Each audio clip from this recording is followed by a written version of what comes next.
Bonjour à toutes et à tous et bienvenue pour cette nouvelle saison des Midis numériques euh, où nous allons aujourd'hui d'abord commencer par vous adresser tous nos voeux pour cette nouvelle année et puis vous rappeler que nous sommes sur un mode webinaire, donc les intervenants peuvent activer caméra et micro, mais nous invitons tous les participants à discuter avec nous, à interagir via l'onglet chat qui est sur votre droite. Et n'hésitez pas à poser vos questions tout au long. On a un petit temps prévu en fin de session, mais n'hésitez pas à poser vos questions au fur et à mesure. Nous sommes aujourd'hui avec Anne Cazenave de l'ANAP qui va nous accompagner sur une bonne partie de ce cycle. Mehdi Gasmi, Nadège Vanest et moi-même, donc que vous commencez à connaître au niveau du collectif. Si on avance, s'il te plaît, Anne, sur le slide 5, pour vous présenter le cycle qui nous attend, celui qu'on vous propose pour cette reprise. On commence aujourd'hui avec les métiers du SI. Donc, on est sur un cycle de gouvernance, de généralisation sur le système d'information. Donc, aujourd'hui, les métiers des SI. La semaine prochaine, on va dresser un tableau, une vue sur les intervenants, les acteurs autour des systèmes d'information qu'on va pouvoir rencontrer, institutionnels ou privés. Le 18, toujours avec l'ANAP, mais ce sera Swazik qui animera. On va parler de la construction de sa feuille de route et l'articulation avec le schéma directeur des systèmes d'information. Le 25, eh bien, ce seront vos chers serviteurs du collectif qui vous présenteront, donc Nadège, Mehdi et moi-même, les financements 2022, l'articulation entre le plan SMS numérique et le programme SONS. Et voilà ce qui nous attend sur le mardi midi. N'oubliez pas qu'à 13h30, on continue le cycle sécurité et avec un programme dédié dont on vous parlera tout à l'heure à 13h30. Voilà, donc je pense que je vais te laisser la parole tout de suite, Anne, et je te laisse Merci beaucoup. entrer dans le Bonjour vif à du tous et sujet. bonne année. Merci Philippe. Écoutez, voilà, j'ai été présentée, donc moi je suis Anne Cazenave, donc chef de projet LANAP. Alors aujourd'hui, on va parler des compétences et on se reverra la semaine prochaine, comme l'a dit Philippe, pour vous présenter un peu l'écosystème. Alors je vais essayer d'être concise, hein, puisqu'on a une vingtaine de minutes. Un peu moins maintenant. De quoi allons-nous parler? Donc on va parler d'abord des compétences, en SI. On va essayer voilà, de faire un focus sur 4 profils métiers. Je vais essayer de vous en parler un petit peu plus. Je vais essayer de revenir sur des points de synthèse pour vraiment que vous ayez les éléments clés à retenir par rapport à ça. Alors, je ne sais pas si vous connaissez la NAP, mais la NAP s'appuie sur beaucoup de documentation, donc je vais vraiment m'appuyer sur un référentiel que vous aurez, je pense, tout à loisir de consulter à la fin pour aller plus loin, qui sera le 4e point de ma présentation. Les compétences, les métiers SI, la notion de compétence. Alors, c'est important de revenir sur la notion de compétence, de redire ici que, OK, il y a des métiers, mais il y a surtout des compétences sur lesquelles ces métiers, enfin ces missions et cetera vont reposer. Donc la compétence, c'est la capacité à mettre en œuvre des connaissances, des savoir-faire et comportements en situation d'exécution, en situation de travail. La connaissance, elle s'applique au savoir théorique et technique. Alors elle s'acquiert par la formation, par l'expérience professionnelle, voire extra-professionnelle. Et la compétence, elle va venir ajouter une dimension pratique. Ça va être, la mise en œuvre de ces connaissances en situation bien spécifique. Voilà, en situation de travail, voilà, dans le champ, professionnel que l'on connaît tous, hein. Et là, on va surtout parler des compétences, des métiers en lien avec le système d'information. On a essayé de ramener la problématique, comme vous le savez, sur le secteur médico-social, avec l'équipe du collectif SIESMS qui, voilà, fait le trait d'union entre tous les acteurs et puis, vous le savez, hein, les programmes, les projets et cetera.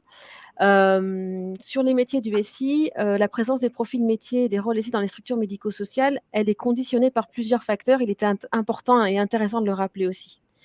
Le type et la taille de la structure qui peuvent varier, sa situation financière, Ces orientations et ces priorités stratégiques, on va y revenir après sur les processus, les macro-processus tout à l'heure, les activités qui sont en lien avec, et son aptitude aussi à attirer et à recruter les compétences SI. Donc ça, c'est important de le poser sur le secteur. Autre point sur lesquels on voulait, voilà, commencer, cette présentation avant vraiment de parler des métiers, des rôles, des missions et cetera. Dans les petites structures, les moyens sont souvent parfois, limités. Il est assez fréquent que l'ensemble des responsabilités, des activités en lien avec l'informatique soient affectées à une seule ressource. Cette ressource, elle est polyvalente et elle est souvent dotée, de compétences et de savoir-faire techniques. Alors, qui peut assurer des tâches de manière autonome, mais aussi en déléguant une partie, totalement ou une partie, hein, des activités à un prestataire. Donc on sait que voilà, cette construction, elle se fait autour d'une ressource qui ensuite va se faire aider, de prestataires et donc il va déléguer. Il y a aussi la possibilité et c'est plutôt une voilà, chose que la NAP elle promeut, c'est de mutualiser les ressources. Alors c'est souvent le cas, hein, quand on est sur une même association qui va mutualiser des ressources, mais au-delà aussi, hein, on est sur un programme en ce moment sur le Ségur numérique, on fait se rapprocher des structures pour justement, avoir, des grappes. Donc on va mutualiser les ressources, notamment sur la chefferie de projet et cetera, pour pouvoir mener à bien ce type de projet. Donc voilà, c'est des éléments qu'on voulait planter comme décor avant de parler vraiment des compétences. Alors comme je l'ai dit tout à l'heure, en introduction, on s'appuie à la NAP sur un certain nombre de documentations et on voulait parler des compétences en s'appuyant sur ce référentiel. Ce référentiel, il fait état, alors de 11 macroprocessus qui se déclinent ensuite en 35 processus, ensuite en activités, on va y revenir après, et qui débouchent en fait sur des métiers ou des rôles, métiers et rôles qui sont concernés. L'idée, c'est de vous montrer aussi la pluralité, enfin le nombre de macroprocessus. Alors, on a sur cette présentation pas les processus qui en déclinent, mais d'arriver justement sur des exemples, les métiers, les rôles qui sont, présentés dans chaque macroprocessus. Là, il y en a 11, on va faire un focus sur les 4 premiers. On a le premier, hein, on va y revenir, on va retrouver donc le pilotage stratégique, on va retrouver la fonction de DSI qu'on va retrouver, là sur les différentes présentations. On va avoir, la troisième partie sur les projets SI, le chef de projet informatique, le référent métier. On va pas parler de métier, là, on va être sur un rôle plutôt. On va avoir le maintien de conditions opérationnelles, on va avoir, voilà, le RSI, le technicien d'intervention, assistant technique, et on va avoir aussi d'autres macroprocessus avec d'autres exemples. Alors, il y en a un qu'on connaît bien, dont on a entendu parler, récemment, qui est, sur la protection des données, qui est le macroprocessus numéro 6, avec le métier de déléguer à la protection des données qui est pas forcément, on peut faire ça et autre chose aussi. Donc l'idée, voilà, c'est de faire ce point d'entrée qui est pas forcément en vous présentant des fiches métiers. Les fiches métiers existent dans le référentiel, hein, elles sont déclinées, mais l'idée de faire cette entrée par macro-processus. Processus, vous allez voir, activité et ensuite les rôles et les métiers de chacun. C'est-à-dire qu'un métier, un rôle, il peut intervenir à différents endroits en fonction des projets et cetera. On y reviendra. Alors les 4 profils métiers, on les a raccrochés. Alors il y en a 4, hein, et vous allez voir, il y en a beaucoup plus si on prend le référentiel. On a, fait un focus notamment sur le 1er macroprocessus qui est le pilotage stratégique du SI, la numérisation. On va avoir un premier processus qui est tout en haut, qui est la définition du plan stratégique SI et de la numérisation. On va avoir un certain nombre d'activités que vous avez sur la colonne du milieu et bien sûr, on va retrouver le métier du DSI. Alors vous avez sur la colonne de gauche, directeur des systèmes d'information et vous avez, ici DSI. Mais sur une activité, vous allez voir, il est seul parfois à intervenir, hein, notamment sur la définition et mise en œuvre de la stratégie de la gouvernance des données, mais parfois ce n'est pas lui ou parfois il est accompagné d'autres métiers, d'autres rôles, d'autres ressources. On va avoir aussi un métier, un rôle, c'est pas plutôt un rôle, le management général de l'établissement, qui là aussi va intervenir sur, donc le processus, la définition du plan stratégique et l'activité qui est en lien, qui va être la définition des orientations stratégiques et de la politique SI de l'établissement et les indicateurs associés. Ils vont pas forcément être seuls, hein, on voit qu'il y a un rôle le médecin DIM là qui ne rentre pas dans le scope, du médico-social, qui rentre plutôt dans le sanitaire. Le référentiel fait état des 2, hein, du sanitaire et du médico-social, donc on va retrouver ces éléments de langage des 2 côtés. Mais l'idée, c'est d'avoir cette image un peu générale, de se dire qu'on a ce point d'entrée qui est par processus. Ensuite, on va décliner par activité et on va appeler, voilà, capter, prendre du temps, de la ressource, sur différents métiers, sur différents rôles. Là, on voit qu'il y a une présence assez forte, hein, sur ces processus de la part de la DSI, mais c'est pas que la DSI, il y a aussi le RSI aussi qui est responsable du système d'information, qui va être, capté en fonction des activités et cetera, et on va avoir aussi ce management général de l'établissement qui va aussi, intervenir pour, stratégiquement pour aider la décision, enfin pour prendre la décision. Quoi vous dire d'autre par rapport à ça? Dans le référentiel, après, vous allez retrouver chaque métier, chaque rôle qui va être décliné. On y reviendra après sur la présentation un peu plus, plus tard dans la présentation. Mais l'idée, voilà, c'était de faire cette entrée par processus. Deuxième macro-processus sur lequel on voulait, insister, enfin vous voilà, présenter un peu et reparler des métiers, de la DSI à travers ça. C'est le deuxième. Management, alors management opérationnel du SI, la numérisation, où là, le scope, il va un petit peu, voilà, se décaler, on va dire, ou du moins voilà, bouger sur, cette thématique-là. On va avoir 3 métiers, 3 rôles qui vont se dé sur lesquels on voulait insister un petit peu. Donc on va retrouver le DSI qu'on avait sur le premier macro-processus. On va retrouver le responsable des systèmes d'information RSI, mais on va aussi, avoir une autre ressource sur lesquelles on voulait, voilà, vous interpeller, enfin, du moins en parler aujourd'hui. C'est l'expert technique qui va intervenir sur des thématiques en particulier. On voit, hein, les processus, là, on le touche notamment du doigt avec la thématique avec, le processus urbanisation et les activités qui vont en découler avec la gestion, de la cartographie métier, la gestion de la cartographie applicative et le contrôle de cohérence globale des projets par rapport au schéma directeur des systèmes d'information. Donc on va retrouver, notamment des spécialistes sur ces éléments-là. On va retrouver aussi le RSI. Alors, 3e processus macro-processus sur lesquels on voulait, insister et vous présenter davantage, des éléments, dans le temps qui nous est imparti. Je vois qu'il est déjà à 12. C'était le macro-processus, projet SI. Alors là, on va retrouver un métier qui va être le chef de projet informatique, mais aussi le référent métier, qui va plutôt être une ressource qui n'est pas, rattachée au SI, qui est plutôt utilisateur du SI, mais qui va venir aider, alors soit au pilotage, soit à la réalisation du projet SI, soit aux 2 bien sûr, et qui va, aider, qui va donner en fait, soit en préparation aider à construire et cetera, soit suivre et permettre de déployer, permettre d'utiliser, permettre voilà de monter, que le système fonctionne et que tout se passe au mieux pour le projet.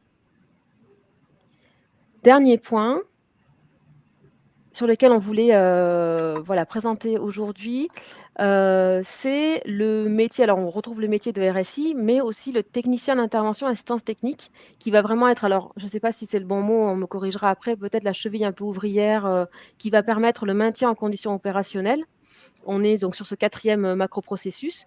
Là, on touche du doigt, l'intérêt, de maintenir son système quand quand on n'a plus rien, quand on est en panne, quand, rien ne fonctionne. Donc du coup, le maintien en condition opérationnelle, je pense que ça parle à tout le monde de se retrouver dans le noir, pas de connexion, les ordinateurs qui ne fonctionnent plus et cetera.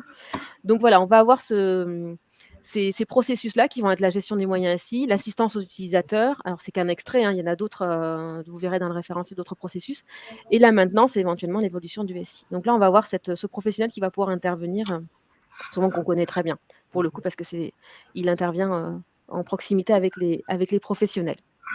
On va retrouver les autres métiers. Là, vous voyez, on ne retrouve pas le DSI. Par contre, on va retrouver, le RSI, par exemple, qui est aussi, présent sur ces activités-là. On voulait aussi vous dire, et ça je l'ai un petit peu ouvert tout à l'heure avec le métier de délégué à la protection des données qu'on va retrouver là ici en 3e point. Ce qu'il y a des nouveaux métiers aussi, il y a des nouveaux rôles, il y a de nouvelles activités et forcément il y a des nouvelles compétences qui s'ouvrent. On parle beaucoup en ce moment de cybersécurité. Il y a des experts en cybersécurité, hein, qui existent. Alors en fonction des régions, vous pouvez avoir des ressources notamment au grade, et ça je pense que Philippe pourra en parler, davantage. Il y a des experts aussi en interopérabilité. Il y a des experts en voilà, un certain nombre de thématiques, responsables, de SI et co-responsables. Donc tout ça, c'est des nouveaux métiers. C'était aussi pour attirer votre attention que voilà, le scope, il s'élargit en fonction, des activités que vont voilà, que quand la structure va avancer et puis les nouveaux nouvelles choses, hein, comme l'interopérabilité. Ça, ce sont des métiers qui se développent. Alors, en synthèse, si on devait vous faire passer quelques messages aujourd'hui, vous l'avez vu, les compétences et les métiers, hein, en SI elles sont nombreuses, elles sont multiples. Et elles sont pas exclusivement, pardon, rattachées à la direction des systèmes d'information. On a vu les référents métiers, ils sont pas rattachés directement, ils sont utilisateurs du SI, mais il y a aussi tous ces rôles, toutes ces missions, enfin voilà, toutes ces activités qui ont besoin, du métier et qui vont faire appel à des ressources. On voulait attirer votre attention par rapport à la stratégie sur le deuxième point, la nécessité, enfin la vigilance du moins, à ne pas externaliser le pilotage stratégique. Des appuis sont possibles, bien sûr, on peut faire appel à une ressource extérieure pour aider à formaliser, à bien tenir notre calendrier, à savoir où on va et cetera. Parce que parfois on n'est pas doté de la ressource vraiment, immédiatement, mais en tous les cas, on peut se faire aider. Mais le pilotage, de savoir ce qu'on veut faire, où on va aller, il faut éviter de l'externaliser en tous les cas, c'est un point d'attention qu'on voulait faire aujourd'hui. On l'a vu aussi rapidement, la nécessité de mobiliser alors plusieurs ressources, des compétences, des métiers. Hem, Ça peut se faire aussi à l'extérieur. Ça, on l'a vu par rapport au point précédent, mais on peut aussi faire appel, alors le grade, Philippe pourra vous en parler, on peut aussi mutualiser les ressources. Il y a des solutions pour, l'idée c'est pas d'avoir tout en interne, tout dans mon OG, c'est aussi la capacité à le faire à plusieurs. On l'a vu aussi, hein, les modalités de mobilisation se font en fonction des sujets. On voit bien qu'un référent métier aussi, alors on va le mobiliser sur des différentes activités. Souvent, c'est dans un temps qui est imparti, hein, c'est pas tout le temps. Donc voilà, ça se retravaille au fur et à mesure, cette captation, cette mobilisation. 2 derniers points qui sont un peu générales, mais qu'on voulait quand même souligner ici, c'est l'implication des métiers utilisateurs, donc du métier, au sein des projets SI. C'est une condition qui est une condition sine qua non pour la réussite d'un projet SI. Et ça, on va le comprendre par rapport au point suivant, c'est que le SI, il apporte de la valeur dans l'accompagnement des personnes, à condition que les solutions qui sont mises en place, elles soient réellement utilisées par les professionnels.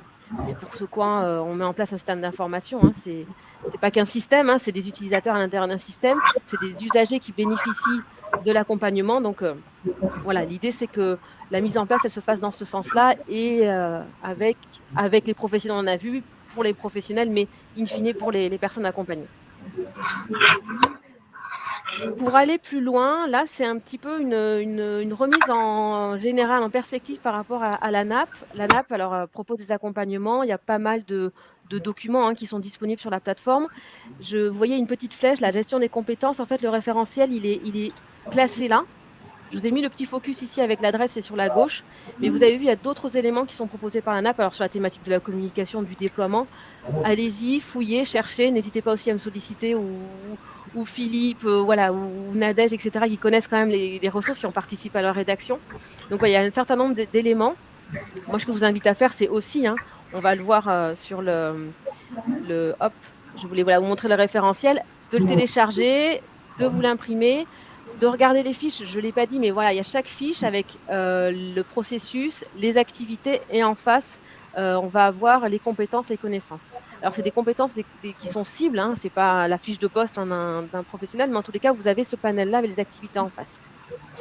Il me reste très peu de temps, donc je vais vous encourager à aller sur le site de la NAP, à aller voir tout ce qui s'y passe, et on se revoit bientôt. On se revoit la semaine prochaine pour parler de l'écosystème.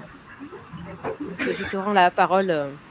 Bien, ben merci. Donc, oui, effectivement, en complément, hein, pour insister un peu, n'hésitez pas, vous avez, à travers ce collectif,